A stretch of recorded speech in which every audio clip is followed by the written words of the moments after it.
Hello and welcome to your Patreon exclusive bonus episode of Predictocast.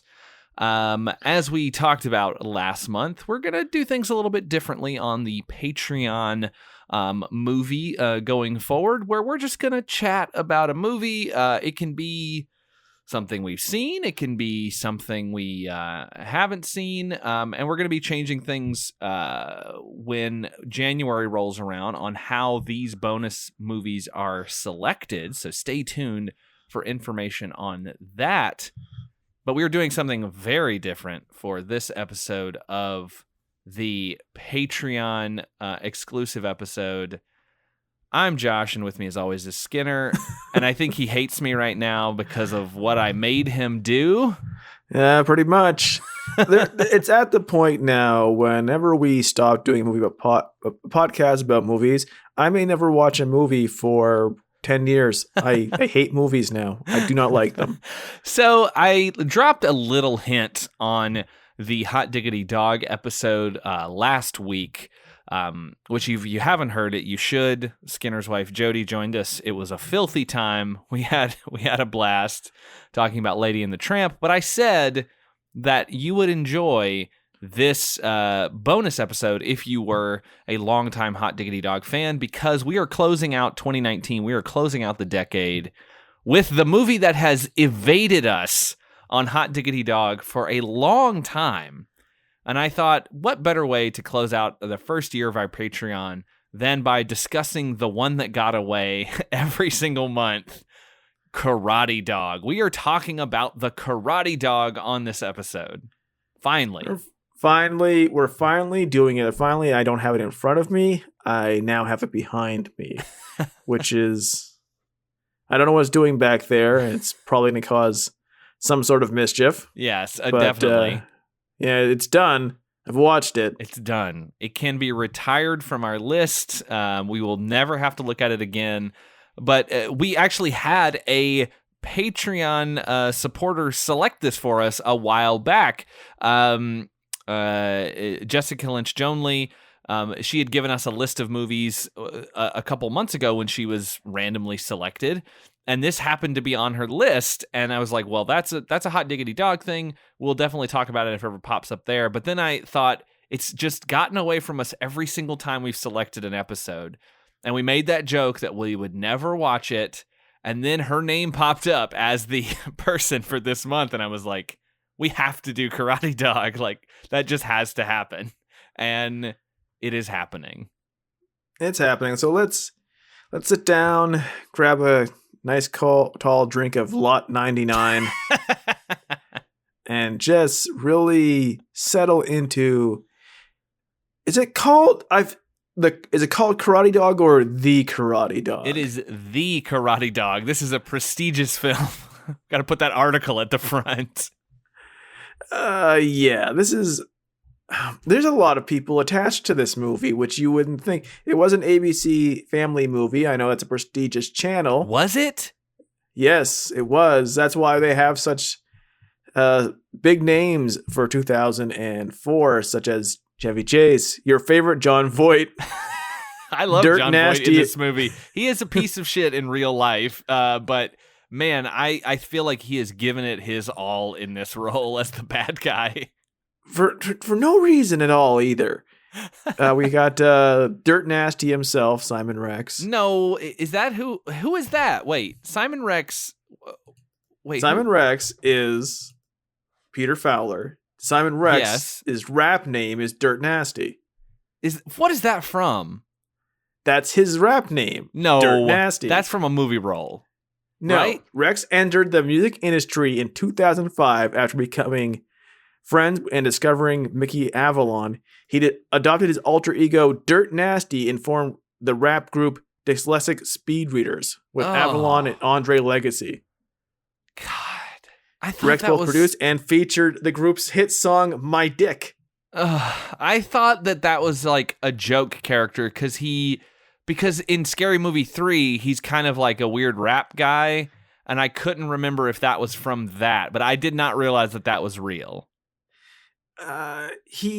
It's kind of real. I mean, he has put out albums. they are joke songs. Yeah, well, obviously. obviously. It's got Kesha and LMFAO, everyone's favorite FAO Schwartz.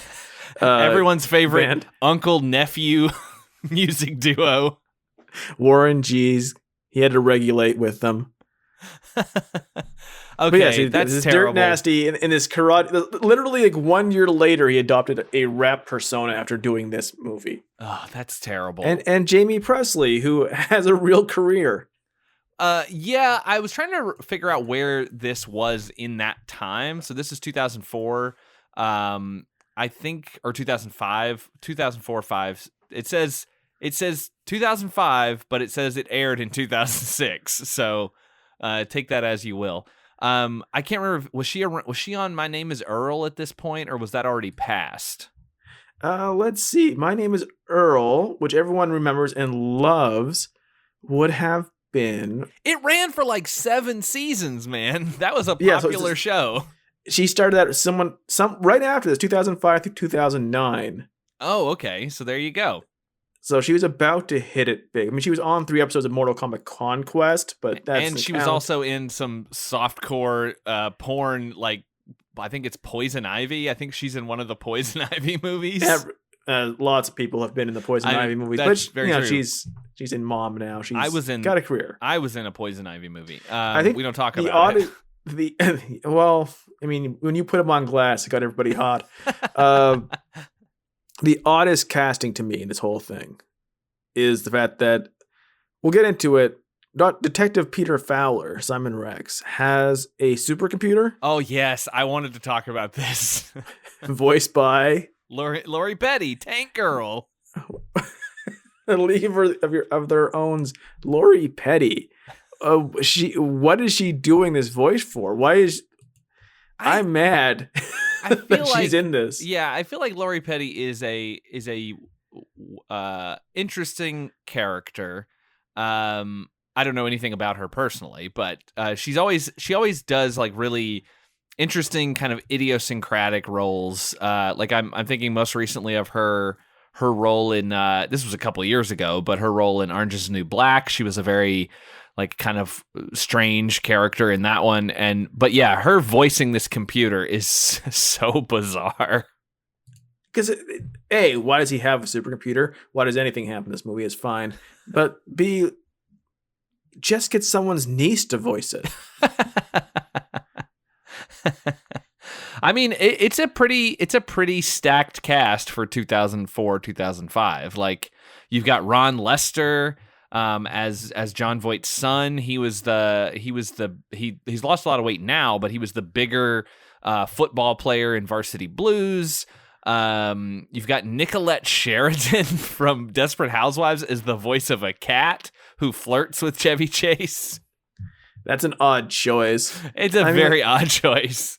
It's odd because like these are all people who have been bigger and have had there's this weird dip in all their careers around 2002 through 2006, and this movie fell into it. Yeah, I mean, Chevy Chase was on Community like a couple years later, so right, like he got rehabilitated and then he unhabilitated himself. Yeah. Jon Voight is off and on in things and the news. He's and in jail. Jon Voight was in Baby Geniuses. So, I mean, you can't really, like, at a certain point, you're like, whatever you've done, Jon Voight, you did some good stuff in the 70s, but man, you have fallen on hard times. I mean, like, in 2007 alone, he was both in Transformers, National Treasure Book of Secrets, and the Bratz movie. I mean, he's a working actor, and I like I said, I hate his fucking politics. It's all terrible. But I'm sure right now, at this very moment when we're recording this, he's very angry. But I guarantee that he is probably one of the hardest working actors on this film, I will say. And then it was the final film of Bob Clark, guy who did A Christmas Story, Black Christmas, Porky's. Like, I mean, he's very well known. Also directed Baby Geniuses. So, but yeah, All right, let's talk about Karate Dog. We've talked about the Do we cast. have? I guess we have to. I suppose. We've talked about how we got to this point in our lives. I didn't hate it. Didn't hate it. I mean, I didn't hate it like I hate a lot of the movies. Yeah, it's bad. Don't get me wrong. It's terrible. But there's only certain scenes which I will give credit to, that there's only 2 or 3 scenes where the animal gave me nightmares. That's the conga line. Oh my God, that conga line. And I think anytime Cho-Cho walks around on his hind legs, it's scary looking. It is, and there's a scene of him in the bathroom where he's standing up, and he looks 9 or 10 feet tall. He's literally he's literally to the top of the door, and like that dog isn't that big, so it's just like, why did you scale him so goddamn large in this one scene? It's bad. It's not good at all. Like, yeah, I hated any time he was walking around. I think anytime like. This is one of those movies, like when it comes to talking dogs, and we just covered Lady and the Tramp, and I'm probably wrong in this, but I'm going to say that I think the Karate Dog mouth movements of the dogs is maybe better than the Lady and the Tramp remake. I mean, because the dog looks worse in most scenes. Yes. So somehow like that averages out that the mouth doesn't look as odd on a less realistic looking pooch. And so it kind of meets in the middle where it's not bad. Here's we are the experts on this now. More than any other podcast on the internet, I promise you, we are the foremost experts on CGI dog mouths. And what I have learned over time is the real secret is that you can't look into the mouth. So many of them, you see into the mouth, you see the tongue, and that is it's like looking at non-Euclidean geometry. It really is disturbing. You can't look into the hole, is what I'm saying. So if the mouth is kind of covered by hair and is like where a dog's mouth would be, which is lower. Whereas like the Tramp, it's a human face. He looks like a werewolf. Sometimes it looks like his face is flat. I don't understand why they did that. But his mouth, the Karate Dog Cho-Cho, his mouth is low. So you never really see too much into it. You can just tell that it's moving. Yeah, this works. There was something that didn't come up on the. I can't believe I forgot it. As filthy as that episode got, but there was something that I noticed in the Lady and the Tramp movie, which was that when Lady laughed, they did this weird thing with her tongue, where it kind of like was like she was panting, but that's how dogs laughed, and I'd never seen that done before. And thankfully, we don't get anything like that in Karate Dog, because I feel like they wouldn't know how to render it, and it would just look like a nightmare popping out of his face. There's something about fake tongues that are so much worse than almost anything. Like, unless you're Freddy Krueger. It's coming out of a telephone. Yes. But like, it's fine. And I give them credit for someone there gave a lot of thought into how a dog would do karate. They did, yeah. Because it's like, it's not just, the dog stands up at times and it's awful, but he does a lot of his karate, and he only really does karate twice. Yes, that's true. Especially in that first scene where he's fighting multiple foot soldiers. We'll say the start is basically Ninja Turtles. Kind of, yes. There's even mutagen. There's basically Splinter. Don't worry about it. Basically, yeah, you're right. So, but like he's literally using all his limbs, and it's not a total clusterfuck, which it absolutely could have been. It just looks bad. Like the CG is terrible, but like there is some thought put into it. I will say that someone else also put a lot of thought, maybe it's the same person, put a lot of thought into the overly complicated storyline that they are trying to unravel here. A storyline that goes from the stakes of, hey, this guy is trying to cheat at dog racing to, hey, this guy is going to poison the world. Yeah, it's extreme. Like, it starts with, okay, so we should just get into it. Pat Morita, Karate Kid, Mr. Miyagi, we know him, we love him. We open with him in this like lab, and he is trying to get into a computer system, and he can't do it. He's trying his hardest, but he can't figure out the password. It's blocked out. So he just goes and punches the wall panel, and the door opens. And he goes in and he steals a vat of ooze, like Ninja Turtles ooze, and he sneaks out. In this moment, I kept thinking that he was dressed exactly like the shopkeeper from Gremlins. I kept getting distracted. As soon as he picked up the mutagen from Ninja Turtles, I just stopped paying attention for a while. Because, like, he's walking around, and it's a good 2-foot long tube full of neon green 1990s gack. Yes. So it's hard. I'm not supposed to take it seriously. I understand it. But it's hard to really, really deal with Pat Morita holding mutagen. And I'm like, is he going to use it on the dog and make the dog That's into a what dog I thought human? it was. I thought that it was going to be like, oh, it's going to spill on a dog, and then it's going to turn the dog into like his blood is going to mix with the dog's blood or something, and the dog's going to get like karate abilities, because we do see Pat Morita fight off some guys in just a minute. We see Pat Morita's stunt double, who has a different length of hair than he has, which is a wonderful touch. Who is slightly taller, I think, and slightly wider than Pat Morita. Of course you're going to have a stunt double for him, but it's just funny. Like they'll show this taller, wider fellow doing a kick, and then they'll like quick cut to Pat Morita literally standing still. Is this the same stunt double for Jon Voight later in the movie? Because they kind of have the same hair. I think it was. I think that's why Voight has that little ponytail. You know, that's just getting your money's worth, and it's just thinking things through. But like, here's a movie that has a talking, walking.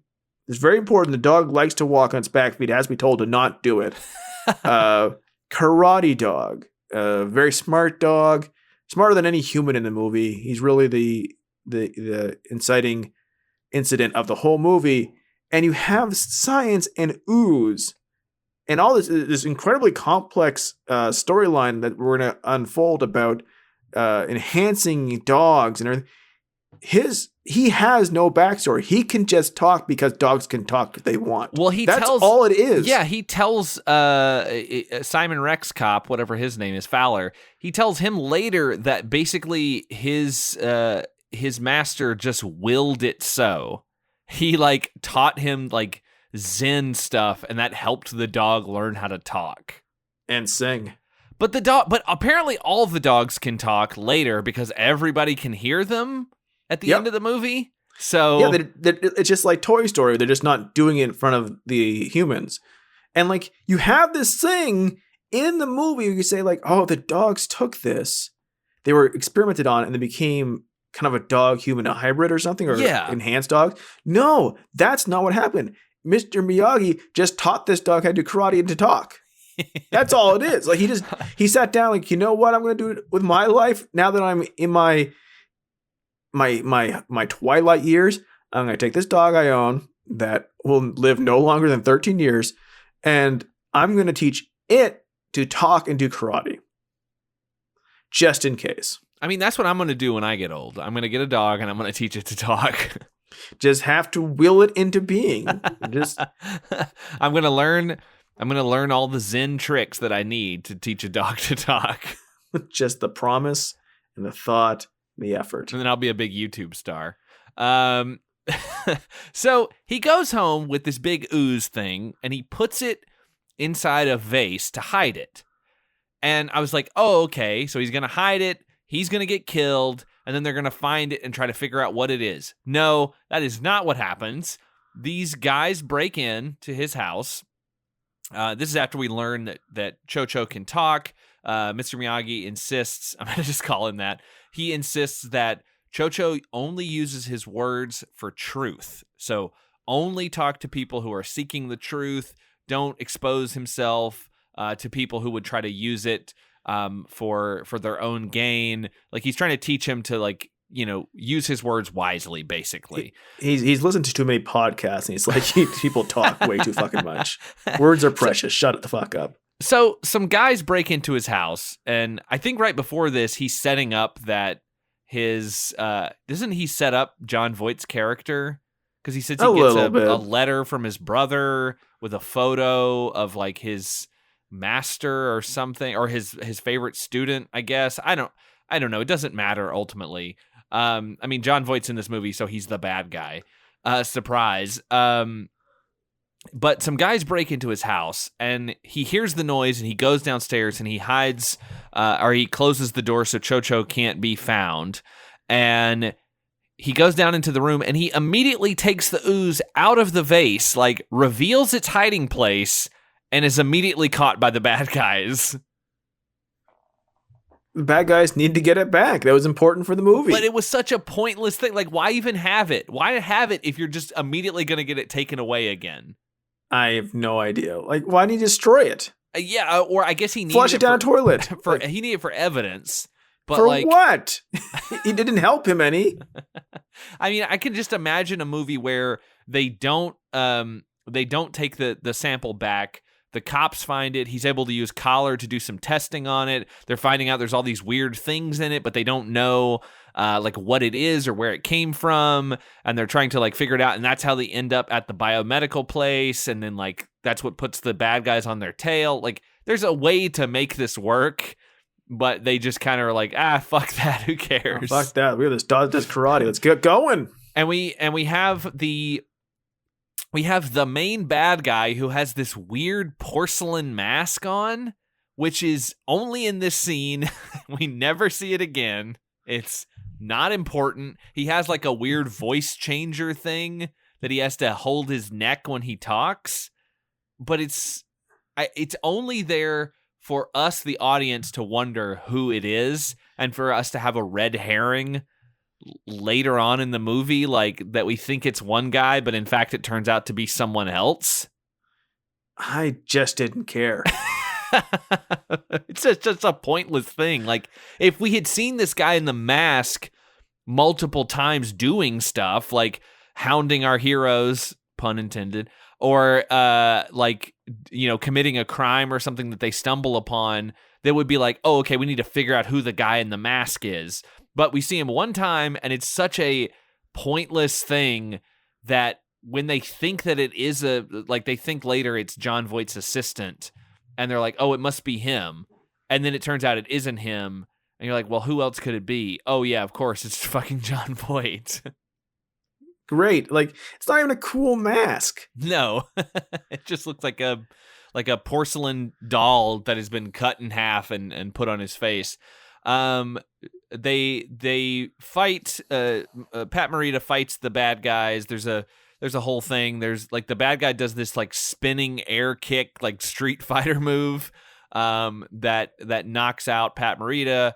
Cho-Cho comes through the vents, and this is when we get the first big karate set piece where he basically knocks out all the bad guys, does a bunch of kicks, bites the main bad guy, and then comforts his dying owner.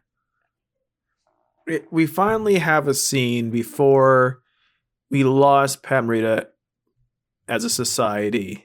This, treasured actor from Happy Days and Karate Kid. We finally get to see him have a scene where he dies in the arms of a CGI dog. He does put it on, like, do an oil painting of that and give it to me. Any holiday, any occasion. So if someone will draw that on velvet or with oil or something, acrylics, just paint it, frame it, send it to me. I will be so happy. Doesn't Cho-Cho talk to the bad guys? Like, isn't he saying stuff to them while they're fighting?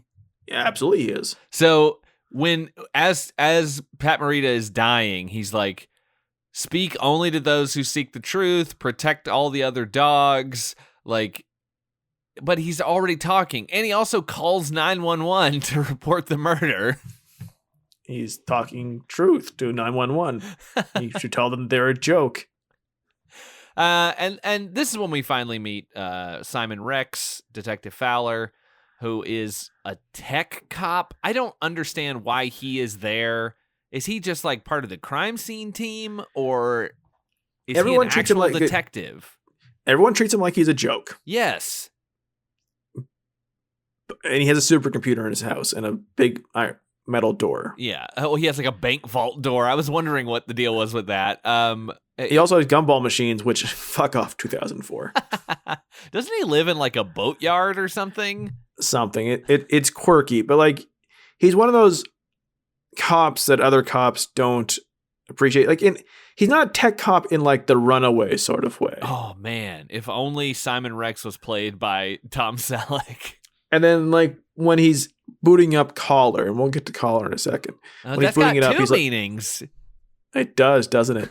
He just said like, "Oh, I made this programming computer after I took some night courses on computers and electronics." Yeah, because that's all you had to do in the Runaway universe. Yeah, take some night Which classes. I kind of just want to talk about Runaway again. Actually, that's a good movie. Go back and listen to our episode on Runaway if you haven't already. It's great. It's super that's fun. A good ass. Listen to our episode. Listen to We Hate Movies. Did they do it? I know. How Did They Get Made? Made it. Oh yeah. I think they did. I don't know if We Hate Movies has done it yet. But whatever podcast you listen to, find more podcasts about Runaway. It's a fantastic movie. It makes no sense. Yes, it's very dumb, but it's and it has the longest kiss you'll ever fucking see in a movie. The longest, dirtiest kiss.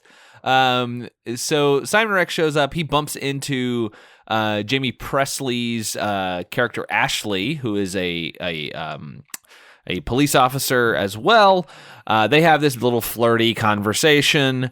It kind of ends. The other cops kind of rib him a little bit for not asking for her number or asking her on a date. But it's also coworkers. Yeah, it's like weird. They're coworkers. They shouldn't do this, and also they should not become a couple by the end of this movie. But of course, they're going to. Jamie Presley's performance in this is she's not trying. She's barely talking above a whisper. Yeah, like every line she delivers in this whole movie is like, yeah, and then we'll gotta stop them and the dog, and we should go out for a date. It's like, what are you doing? Like, you obviously do not care, not as nearly as much as Jon Voight does. No, we have to hurry up until we can get to Jon Voight because it's my favorite part. So Animal Control shows up to the crime scene. They try to get Chocho. He's able to escape. He hides in the back of Fowler's car, and then he goes to Fowler's house and kind of reveals that he can talk and that the crime wasn't just a simple robbery. There was actually they were like assassins or hitmen or whatever. They were there to kill him on purpose. And that's kind of what gets our little movie going. There is a moment here where they're talking to each other, and Simon Rex is having a really hard time like believing it, wrapping his brain around it. He thinks that it's a robot. He thinks that it's something else. And Chocho goes into his kitchen and starts looking through his fridge for food. And again, this is dumb, but this is what my brain focused on. There's a frozen pizza in the fridge, sitting on the rack. He's thawing it before. No, that pizza is going to be terrible. It's going to be rotten when he takes it out of the only oven. way to wash that down is with 7 Mountain Dews. It's gross. I just saw it and I was like, that was a note that I had. There's a frozen pizza in his fridge. Why? Like, I get what they're doing, but like, be realistic. They don't know the difference between fridges and freezers, so we can't trust this movie. He wants Fowler's help to figure out who murdered his master, whose name is Chin-Li, which I just kept thinking of Chun-Li from Street Fighter. It's like, pick a different name, please. Please. Oh, I'm sorry. We named him Zangief with 2 Fs. This character's name is M. Bisson, I think is what it is. Yeah, so they go out for a ride. They go to the police station, and this is when I noticed that every sound in this movie that is not dialogue seems like it was redubbed in later because it's all extremely echoey. Everything that happens, it's like there's this bizarre echo, like they recorded it in a cave or a church or something, because all the footsteps have these insane echoes on them. All the it's just like a crazy amount of reverb that's been put on every single sound effect in the movie. It'd be weird if, like, I don't know how things were back in 2000, whatever this is, but like someone's like, oh shit, I lost the cassette tape with all the sound on it. We had to redub all of it. Yes, the cassette tape. They're like, just do it in your bathroom and record it all. Jon Voight, can we borrow your bathroom? He's like, I'm not doing coke right now, so sure. We find out here that Fowler's computer system has been approved for the entire department, and he would be in charge of the computer command unit. But that goes away. Yeah, it's not important. No, it's not important at all, because everybody thinks he's a joke, yet apparently the higher-ups think that his system, the thing that he's built, is good enough that the entire department needs to be using it. Then he should be charging a lot of money for it. Yeah. Like, he does, like, I understand that when you work for a place that sometimes your IP is owned by them. I don't think that covers for detectives and computer systems. Yeah, the police department owns this IP and they're going to make a bunch of money off of it. He tries to show the other cops that Cho-Cho can speak, but the dog won't do it because he doesn't believe that they're out for the truth like Fowler is. And then they go to the dog track where Chin-Lee worked, and this is when Jon Voight enters the movie, and it's just from here on I'm into the film anytime he's on screen. How to explain this character? I don't know. It's such a bizarre choice. So, his name is Hamilton Cage. Just to let you know, he has a Southern accent. Yes, but he does. He is enraptured with what we would call, it was 1978, the Eastern arts. Yeah. So every time he says Cho-Cho, it's Cho-Cho! Cho-Cho! Everything he says is something. He's got this crazy accent. He's got a tiny little ponytail. He's wearing like this Asian garb, kind of like I don't even know how to properly describe it. But it's such a bizarre. He's covered in silk. Let's say that. Yes, he definitely. Yeah, he's got. It's so bizarre. I just like every wall in his building within the dog racing track is paper doorways and sliding doors and giant kanji. Yeah, and yet they make him a Southern gentleman. That's right. I mean, that you could be both, but what an odd choice for the movie to have him talking this way, which is not the way Jon Voight talks.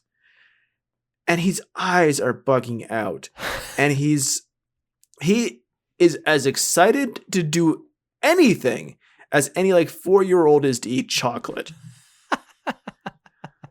Yes, I already said it, but he is just pouring everything he can into this role. He's doing it because we don't know yet, but he is playing the youthful version of Hamilton Cage. All right. Mind you, this is Jon Voight Jon Voight is an old man at this point. He's older now, but he was already the road had owned this man. Yes. Evil had eaten his heart, but he is playing a vibrant, youthful version of himself. So he is like he drank 200 Red Bulls. We could talk about what ultimately is going on if we want to, because who gives a shit? No one's going to watch this movie. So what we find out in the movie is that he's in charge of a dog track, or is it his son who's in charge of the dog track? His son is, but like he's in charge of his son. Yes, okay. And they also have a biomedical development wing, like called biotech or something like that. The oddest combination of like fucking industries you can be in. Yeah, I work at a dog track, and also I'm also doing medical research. Like they couldn't figure out any other way for him to make chemicals and be around animals. Yeah. So they have these two sort of separate operations. And he has been taking this chemical compound called Lot 99, and he has been putting that into dog food for the dogs that they own, that has been giving the dogs like more energy and vitality, and has been helping them win races. So they have been fixing dog races, as well as like by way of developing this genetic material that is affecting the dogs in some way. And we find out that he has been testing it on himself as well, because he said, oh, it's not. We get when Fowler meets Jon Voight, he's like, oh, well, you're in pretty good shape for, a man your age. And Jon Voight's like, clean living, or he says something stupid. But we find out later that he's been taking this Lot 99, and it has changed him. It has made him a younger, more vibrant man. And he even shows a picture of himself before he started taking Lot 99. And he's just like looking very haggard, and he's got liver spots, and he just looks It's a awful. weird Instagram filter. It's all it is. It is. And he's like, I'm sure you all noticed in the last 6 months that, I've been looking much better, and you probably just thought it was a bunch of sit-ups. But no, I've been testing this undeveloped compound on myself. We don't know anything about it. We don't know what it ultimately does, but I've been testing it on myself, and look at me now. And I want to explain to people real quick, because fuck the movie's plot in length and in time and space. So he is taking it, right? He is taking it. He is using it to give to dogs who are long shots at the race, so they will win, and they will bet upon, and mind you, they are running the whole dog thing themselves. They are betting upon the dogs they know they have given the Lot 99, which is what Fowler is investigating them for. Very simple plot, but a weird thing to be doing it for, like just an odd gambling thing within control. Great. So that's what he's doing. But he's also using it on himself. Weird, right? Here's why he's doing it. And mind you, he is the primary antagonist of the movie. Here's why he's doing it, right? Because when we meet him, Fowler gives his entire backstory of who he was. And it turns out he is a not so secret orphan. And he considers Lot 99, which is an odd name for a thing, but it's said many times in this movie. Makes me think of Wayne Gretzky. Oh yeah, number 99, his ice wine. The great one. So he's been taking this to test on himself. He's gaining youth. He considers it like the fountain of youth, and that Chin Lee was hiding it from him. He had come up with this great thing, eternal youth, eternal life. And he wants to give it to the world and put it in their food so that, and this is the primary antagonist of the movie, and he wants to give it to the world so that no one ever dies, so there are no more orphans. He is the bad guy in this movie.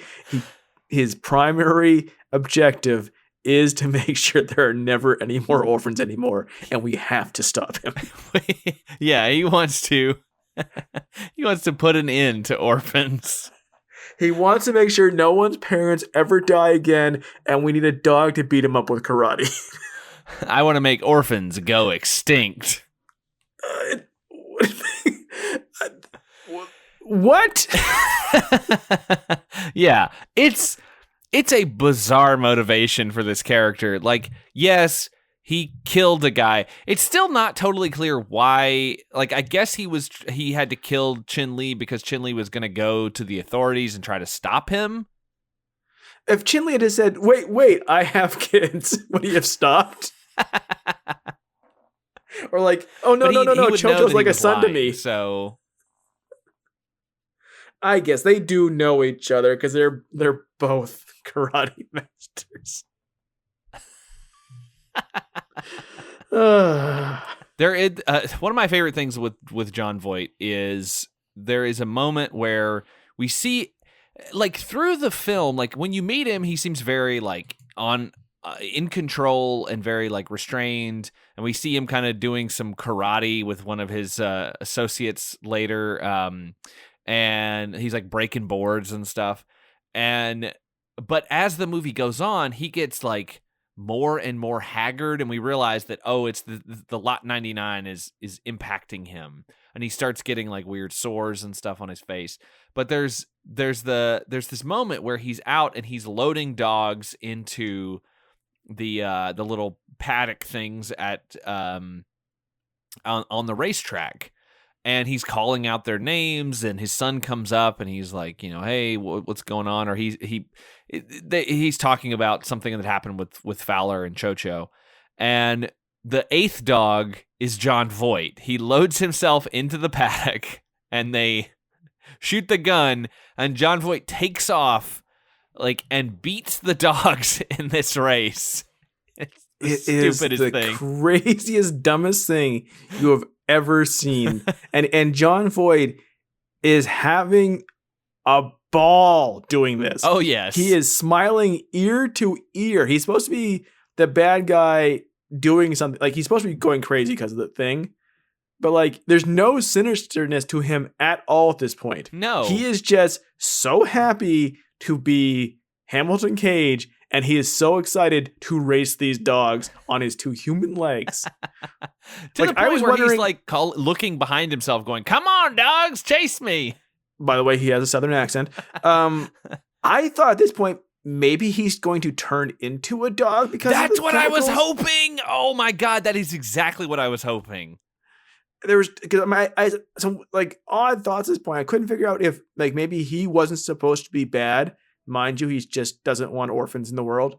And that maybe like his son Edward was the actual bad person. And then later it's like maybe Edward's not bad and his dad is just crazy and he doesn't know what to do about it. And it's like, then I thought maybe he's turning into a dog. And it's so weird that they did this, and his sores on his face are just, and his eyes are just bugging out. It's crazy. He races dogs for no reason. We should talk a little bit about one of our favorite things in these kinds of movies. We've gotten it in several other dog movies, but we have a Cyrano de Bergerac section here where... Why do we have so many of these in this podcast? I don't know. It's very bizarre, but we have Fowler finally gets up the nerve to ask... Jamie Presley's character on a date. Well, he tries, and then Chocho just does it for him, but she doesn't notice that a dog asked her out, so she just assumes that it was Fowler who did it.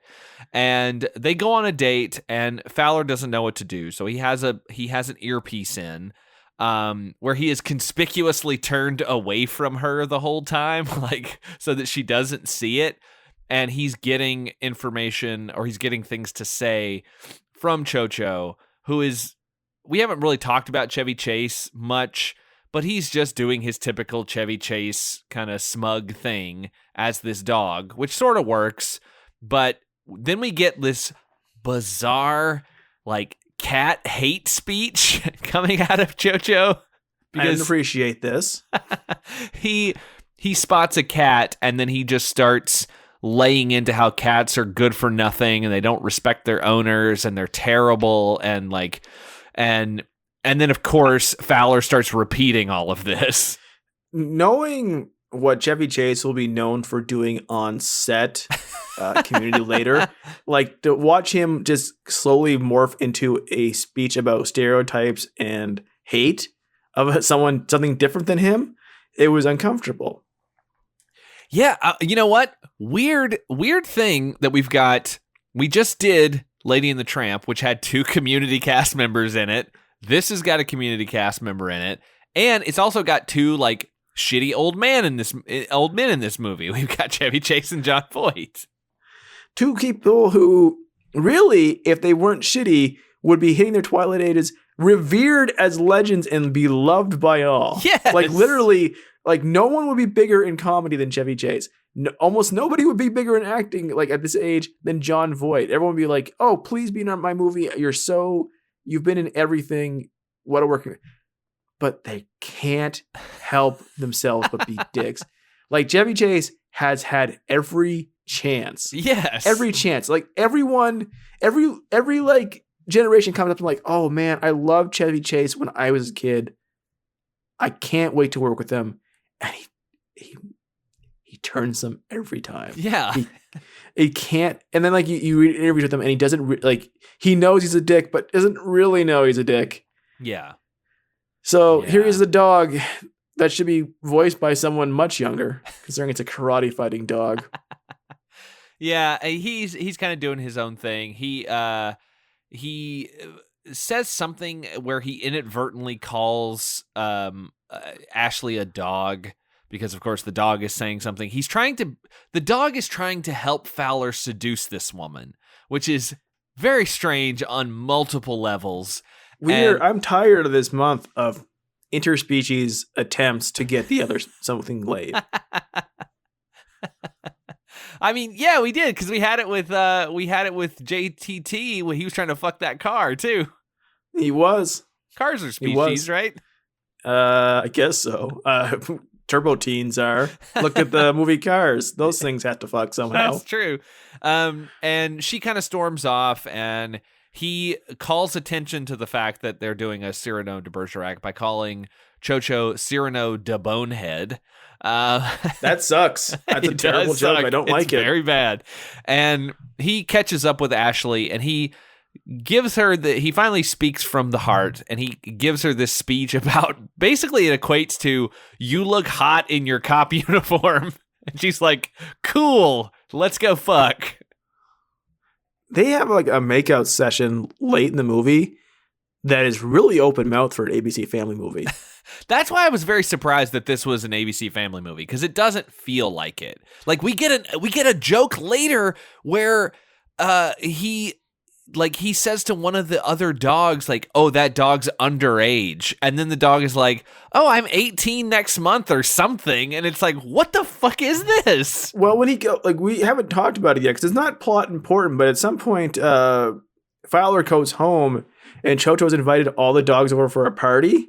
Yeah, and it's clearly a party where the dogs would be having sex. Yes, there's dogs in a hot tub. Yeah, because apparently Fowler has a hot tub. His house at this point looks like fucking like amazing. This looks like a real world house. Like MTV bought this house and set it up to put these 7 strangers in it. Like it'd be like all these, fucking all these dogs and Mike Mizanin. But well, there is definitely some sexual stuff there because there's a Rottweiler in the jacuzzi with these 2 poodles or something. And he's like, "Oh, hey, I saw your wife." And she said, "The puppies are missing you." And they're like, "Puppies? You dog." It's like, what? And then a chihuahua comes by floating on a balloon. Oh, that was very cute. I actually like that a lot. That one's nice. But the dogs doing the Congo line on the balcony. Oh, yeah. It's very scary. Just terrifying. It is the worst looking. I don't know what they were thinking. It was like, as soon as they made one, they're like, no. Yeah. Let's not do this. We've got but they did it. We've got dogs playing poker, of course. But there's like food all over the place and everything that's going on there. He can talk and hear all the dogs talk. Yes, he can. And this is when they break into biotech to see if there's evidence of this special dog food formula, because Chocho found, he said it wasn't a party, he was questioning all these dogs, and they find out that the Greyhound that recently won is actually owned by Edward Cage, and there's like some special dog food apparently, and so that's when we start to bring these plots together. And he gets some information. They do a Mission Impossible 1 joke where he's dangling from a wire above a floor. Oh, by the way, this is like 2004, I know. 2006. Like, 10 yes, there years is a Mission later. Impossible, and yes, there is a Matrix scene. Yes, there is a Matrix scene, of course. And we see him on the computer, like trying to figure out how to get a disc in to copy some information, and we have a little Muppet dog hand reach up and put this disc in the computer. I love the fake dog hand, whether they're playing piano or whatever they're doing. Or using They a can't do remote that. to turn the TV channel. Yeah, yeah. And we see there's a certain point where this is what it is. He takes the disc to his boss, and he's trying to show them this information that he copied. And this is when we get a fucking like Jurassic Park Dennis Nedry style Jon Voight in a ninja outfit who pops up on screen and is like, "You stole my information. Your computer's gonna blow up." It's literally a cartoon version of Hamilton and Cage, which is Jon Voight wearing a ninja outfit, doing a Southern accent. This is what this is. It's on screen and it makes the computer explode because that's something you can do. It's basically Wayne Knight going, Like, I mean, it's so bizarre. And somehow this makes every computer in the precinct blow up, which I didn't understand. Oh, it's so weird. At some point here, where does Chocho get caught by the dog catchers? That's after they've broken into the biotech again.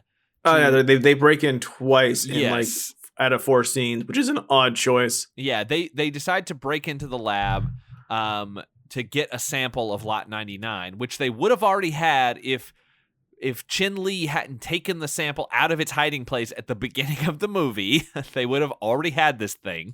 And Chocho, they get separated while Fowler goes to find the Lot 99. He spots Edward Cage, who comes in, pours some into his drink, and then kind of prances around and screams a lot while he's, I guess, feeling the effects of Lot 99 take hold. But he looks insane at this point. Like, the sores are starting to come out. His face is red.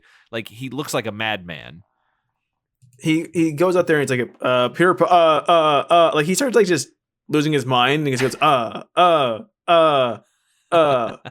I'm like, wow. Yeah, movie. Chocho finds one of the dogs, Southern Beauty, I think is her name. He doesn't realize it's her, though, because she looks very old and frail, and he realizes that it's because she was eating this food with Lot 99 in it, and apparently it ages dogs drastically. She's only 2 years old, but she looks much older. And then she apparently dies. We find out like a second later that she died because of the Lot 99, and Ashley gets kidnapped here. And the cops arrive, and this is when Chocho gets taken away by animal control, and Fowler is fired because Cage comes up and he's like, I'm gonna go on a golf trip with your police chief tomorrow, and I'd hate to have to tell him about all this and get your precinct in trouble or whatever. And so it sort of convinces the other cops that they have to fire Fowler, and he's down on his luck, and he feels bad, and he finally decides, well, I'm going to use my computer again to see if I can find out where Ashley is. He's able to very quickly. But he has a line here that I love that is very peak early 2000s computer usage, where he asks his computer to send the location of animal control to his Palm computer. Oh, Palm Pilot. A statement that's Can't never steer been said. you wrong. I like that he has to get Chocho out of dog jail. Okay, this scene. I don't know what is going on with this sequence. I don't understand what they did with this with camera angles. I don't understand what was going on in any way. I don't understand why this was so easy for him. Like, usually this would be, you would you've already done 2 break-in scenes, so I can see why you wouldn't want to do a third one. This is so weird an idea of how to get the dog out. Yes. This is a very strange situation. So he goes to animal control, and Chojo's there, and all the dogs are kind of sitting there singing a song, and their paws are like kind of bouncing up and down. It was a very strange effect, and I'm wondering how they achieved that. But Fowler shows up, and he kind of threatens the animal control guy to release him. And the guy's like, why would I do that? And then he brings in like a gigantic bull terrier, Spuds McKenzie. It's okay. Why? So why is this dog so big? I had some thoughts on this. So they go to a first-person POV from the dog catcher, which is this weird fish lens where it looks like Fowler keeps like is doing a video from Jamiroquai at him.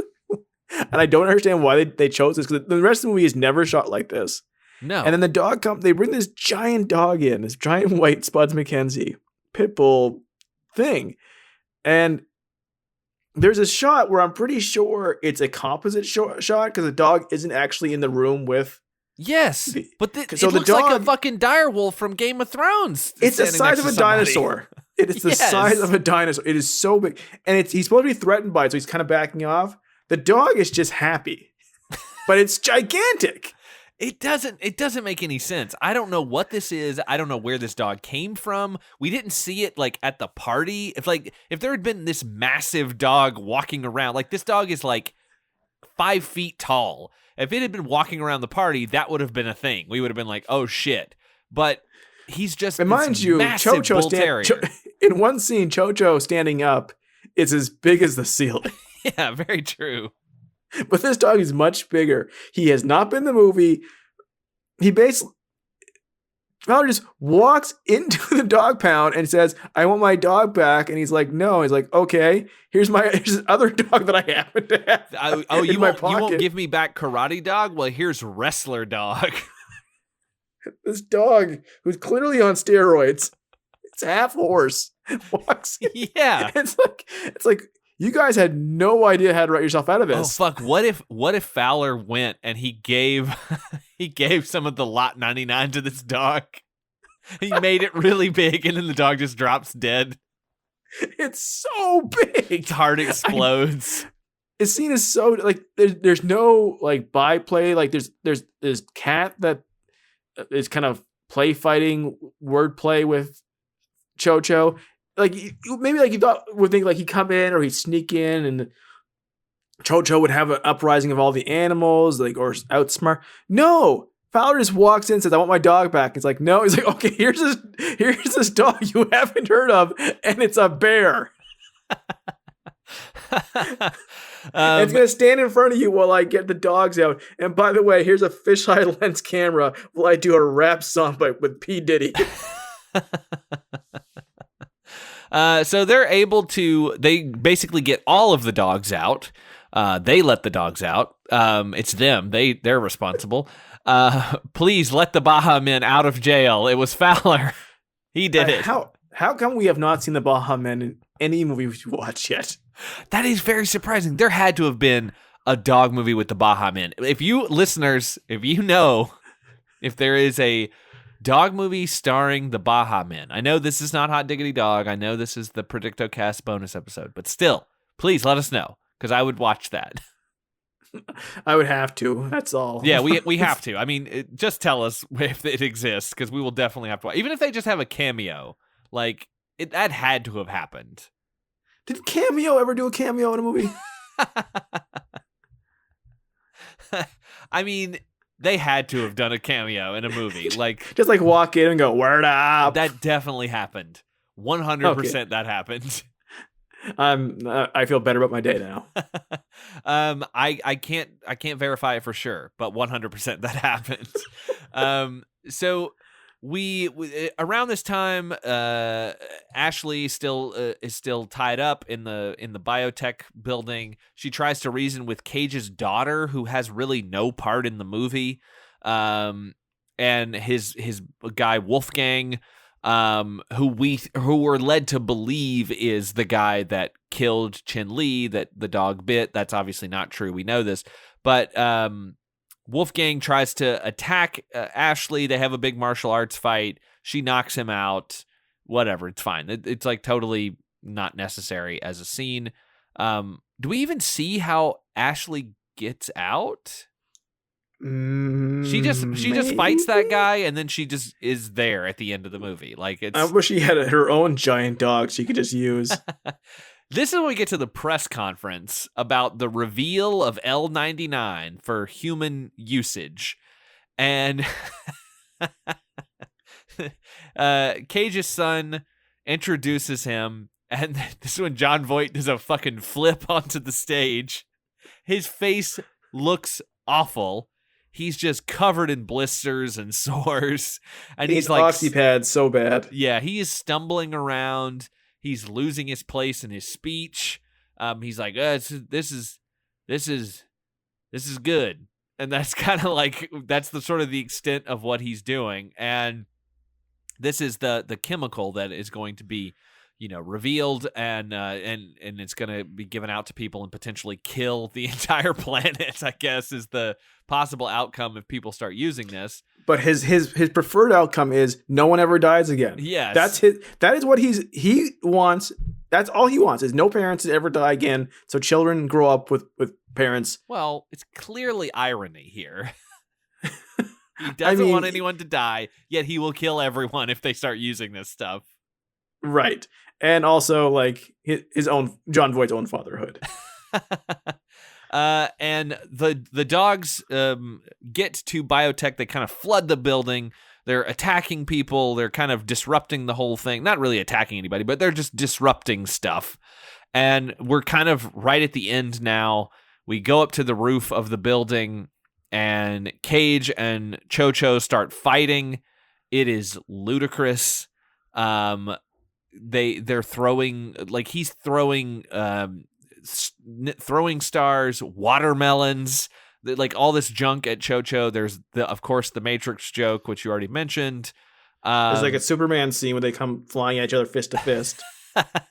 Yes. So this is when Cage reveals that he was the one that killed Chin-Li, and he was like a father to you. Why would you do that? And he goes, but he wasn't my father. My father went and died on me, and I was an orphan, and now I want to use this to stop there being orphans, which is, again, the most insane thing. And they kind of do some flips. They're flying around all over the rooftop, jumping around on things, fighting each other. And they do the Superman thing. Also kind of a Matrix thing as well, when Neo and Agent Smith fly at each other and like twirl around, shooting their guns and stuff. And he's able to get the upper hand, Cho-Cho, by licking Cage's face with a disgusting CG tongue. And Cage accidentally grabs a wire and electrocutes himself. Right. I mean, didn't have a chemical that kept him from being electrocuted, I guess. I know. He should have used an electric chair to inoculate himself. He probably should come back in the sequel as an electricity ghost. Oh, maybe. Fowler tries to arrest him, but this is when Cage's son, who we weren't sure about, maybe he would be okay, maybe he was just being manipulated by his dad. No, he actually pulls a gun out and he tries to shoot Fowler. But Cho-Cho is able to jump in front of the bullet and stop it. And Fowler's like, oh, you can't die on me, partner. And Cho-Cho's like, oh, I'm your partner. It's great. And Fowler gets a Medal of Valor. He dedicates it to Cho-Cho. Cho-Cho arrives and gets a standing ovation for some reason. And then we end the movie with one of the more perplexing things that I think they could have ended the movie with, which is Cho-Cho singing Chantilly Lace and doing a Big Bopper impression. Yeah, and he's also he's wearing a shirt. He's not wearing pants. He's Donald Ducking it. He's Donald Ducking it, which I don't like. He doesn't need to wear pants, but when you wear a shirt, it draws attention to the fact that you're not wearing pants. Yes, it does. He does a lot of scenes where he's kicking with his legs splayed, or that dog does not have a dick. That would have been too difficult to CGI in there. It flopping around everywhere. We need at least 4 more years of technological advances before we could pull that one off. Everybody's watching this performance, by the way. They cannot believe it. They cannot take their eyes off of it. But it's just so bizarre hearing Chevy Chase the voice come out of the mouth of this dog going, "Hello, baby." Like, why? Why is that song the it's part one? of it's his contract. It's what he wanted to do. Yeah. That's all it felt like. He's like, I want to do this in this movie, and you are going to fit it in somewhere. And they put it at the very, very end. Yeah, some celebrities, their rider is very bizarre. They need brown M&Ms in the green room, or they need this water, and they need the temperature exactly at this degree. Chevy Chase just wants to sing Chantilly Lace. We have to understand, like, there's celebrities, even like, you know, great comedians and all these things, and just people who have shown genius. They can have passions for things that don't make sense to us, right? And that they are almost blind to the fact that it would come off as odd that they are so passionate about this stuff. And I'm thinking specifically of the opening rap in John Leguizamo's Pest, which I have not brought up recently enough. And I have read multiple times, he was passionate about that scene in particular. And if somehow at this point in your life you have yet to see the opening rap from Pest, go ahead. Don't go right ahead, because you will never, ever forget it. I mean, very true.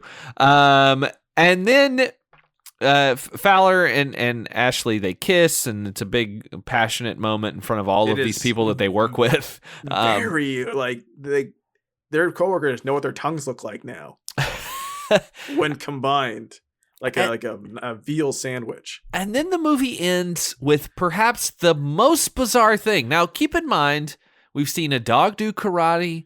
We've seen Jon Voight with weird sores on his face. Racing dogs. We've seen the giant Spuds McKenzie that came out of nowhere. Laurie Petty voices a computer. Yeah. And all of that stuff, bizarre enough, weird, kind of, whatever. And then it ends with what I can only, I have done a little bit of research on this, and I'm almost positive that this is an original song for this movie. Every time I search for it any other way, I can only find it in association with this movie. Maybe I'm wrong. Maybe it existed on an album before, but there is a song called Borderline Cop. It has a lot of references to dogs and police officers in it, sung by Randy Travis. So I can only assume that they got an original composition about this movie from Randy Travis. There's been besides the fact that the antagonist in this movie, while wearing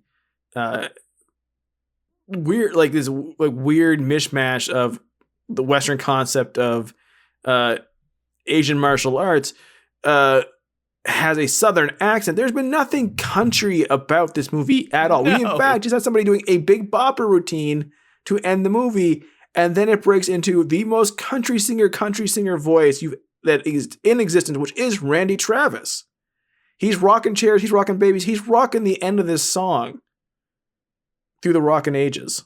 Like, if it were anything else, I like, if the song were about anything else, I would be like, oh, they just got some song. But the fact that it mentions police officers and dogs, it like makes me think that he made this specifically for this fucking movie. And I don't know how that happened. Is he friends with Jon Voight? Is he friends with Chevy Chase? Was he friends with Bob Clark? Like, how the fuck did this happen?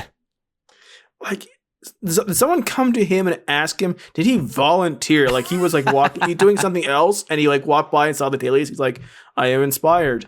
You need to do this. I hope that's the case. I hope that's what it is that he saw the dailies, or he was like, oh, I hear they're making a movie about a dog who does karate with the police. I need to get in on that. And I mean, I have to really stress, this is the early 2000s. It is not until 2012 will he'll be arrested drunk and naked. That's true. He was not on hard times yet at this point. I mean, I think he's probably still doing fine now, but he was not on he was not on the downslope, I don't think, at this point. I mean, he would clearly get lower. That is true. He would get lower, but like every time I search for it, like when it happened and I was like, wait a minute, is this Randy Travis? And I was like, what is this song? And I sat through the credits to see if I could figure out like where the song came from. And it's weird. Like every time I look it up, you get the video for the song. You get videos of his dash cam arrest of him being in the police car. You get videos of his mugshot. And then you get links to things where it says the song Borderline Cop was featured in the following movies. Karate Dog. And that's it. That's it. What? I mean, it appears on the soundtracks section of IMDb for Karate Dog. It appears on a link to a website that mentions the Karate Dog official soundtrack. So there's no other links to saying like, oh, this song also appears on this album. Like it's just connected specifically to this movie. So I'm pretty sure that this was made just for this movie. I wish someone made a song just for this podcast so we could play the end of this episode. Well, we won't be able to do that, so I'm just going to go out on Borderline Cop. We're going to go out of this decade on Borderline Cop. Think about that. This will be our last release of 2019, right? I think so. At least this will be the last Patreon for 2019. And I think this will probably be the last of the year for the podcast as a whole. So if you had asked me at the start of last year, if you had asked me in 2010, if I was going to be doing a podcast, what the fuck's a podcast? If I was going to do a podcast and at the end of this decade, how would it end? What last straining notes would we hear? And I would say, I want to hear the rich, deep tones of Randy Travis. Well, okay, before we go out, I found that there's a video. If you search for Randy Travis Borderline Cop, you're going to find the song on YouTube. It's there. It was uploaded Vaporwave Doug. Yeah, he does drugs. Here's his description. His picture looks like an image of Jesus that has Steve Buscemi's face photoshopped onto it. So once again, he does drugs. Pretty great. It says, taken from the movie Karate Dog. I think the movie sucks, but it's got a good song by Randy Travis, and since I could not find it anywhere, I uploaded it here so you don't have to sit through that horrible movie. So he is confirming what I believed, which is that it does not exist anywhere else. And I want to read you some of the comments of this. We'll start from the bottom. Oh, actually, no, we'll start from the oldest comment. One guy said, the glory of YouTube music right here. Great. We've got another guy who says, I've bedden find this ib YouTube. Thank you. And that is all misspelled. And he also says, don't know why Randy Travis could have posted on the iTunes era or Napster used to be or something like that. I mean, why? Break your brain at the end of this year. Another person commented, I thought I heard this song somewhere before from a movie, in parentheses, the Karate Dog. He's like, yes, it plays during the end credits. I had to get this from the movie since I literally could not find it anywhere else. And someone else said, cool song. And the last comment from 9 months ago. Now, to be fair, he only uploaded this back in May of 2018. So that's totally fine. But still, 9 months ago, this person commented and said, the Karate Dog is not a horrible movie and it doesn't suck. 3 thumbs up on that comment. 3 people who are wrong. I was going through Amazon reviews. We'd like to do that, and it was the end of the year on it. Why not? Sure. I mean, and some of them are pretty, people like it saying it's doggone fun. People not saying it like more like karate dumb. It's a very long review, but it's very sincere. My favorite one, it's very short, so we'll keep this very quick. It's from Cheryl J. Jordan from March 6, 2017. She gave it 1 star, did not like it at all. Her review is, my husband bought this video by mistake. Didn't like it at all. And I want to know, Cheryl, your husband, how did he buy Karate Dog by mistake? What was he trying to buy? Was it a Karate Kid? Was it something else? Dog? What was he trying to buy? I am going to report abuse on this one. It could have been Karate Kid. It could have been Karate Cop. There is a Karate Cop movie, which I have seen and own. So it could have been any of those things. Top Dog. This is a person who gave 5 stars to the Action Bible. The Action Bible. They bought a skunk trap. Their husband bought this movie, The Karate Dog, by mistake. Was he trying to buy pornography? What would that have been? It involved dogs. What? Just. Cheryl, I need to know. Cheryl, if you're listening. Yes. If you're one of our Patreon subscribers, please write in and let us know how your husband accidentally did that. She's like, hey, I subscribed to your Patreon by mistake. My husband hit the wrong button again. All these skunks are around. I don't know what to do with myself. 2019 was the year of the hog. 2020, the year of the skunk. Oh, she doesn't know how the trap works at all, so she still has problems. Well, I think that about does it for this bonus episode of predictocast. Thank you out there for being a Patreon supporter. We very much appreciate that. The show would not exist without you, and we're very excited for the new things that are coming to the Patreon in 2020. We'll have a episode in January on the main feed that will set up what is to come for the Patreon, and we're very excited for the new year. But until 2020, when we're back doing all this all over again, thanks for a great year. I've been Josh. I've been Skinner. And here's Randy Travis with Borderline Cop. Now the second piece of media to ever feature this song. Happy New Year, everybody. Happy New Year. Hey, my name is Cho-Cho.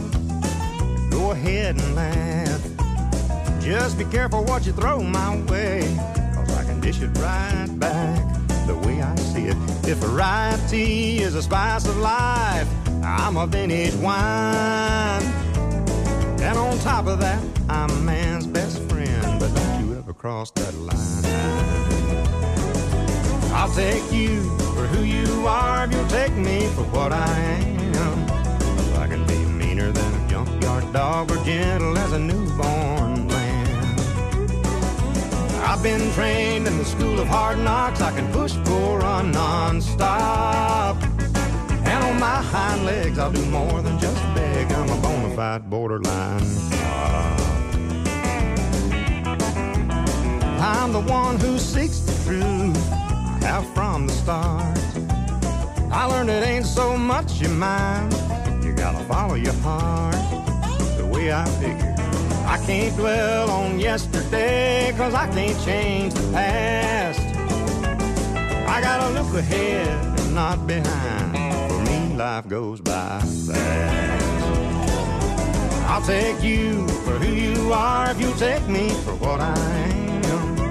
I can be meaner than a junkyard dog or gentle as a newborn. I've been trained in the school of hard knocks. I can push, pull, run non-stop. And on my hind legs I'll do more than just beg. I'm a bona fide borderline cop. It don't matter what others may say, we can make this work. But don't mind me if the mood should strike. This dog's known to dig a little dirt.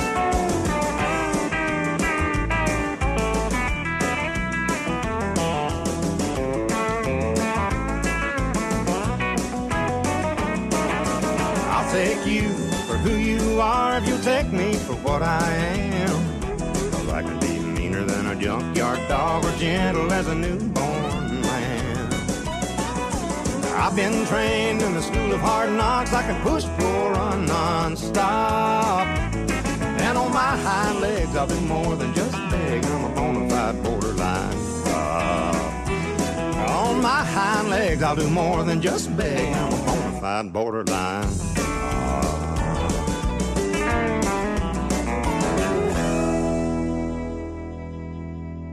My dog got a urinary tract infection and started peeing in the house. I took him to a vet who prescribed this med, and I got these cranberry treats for him. Is that another one of their products that they bought? Yep. It's a very varied life. My husband accidentally bought these. Oh my gosh. We wanted our dog to die. She had another review from her. She says, whatever.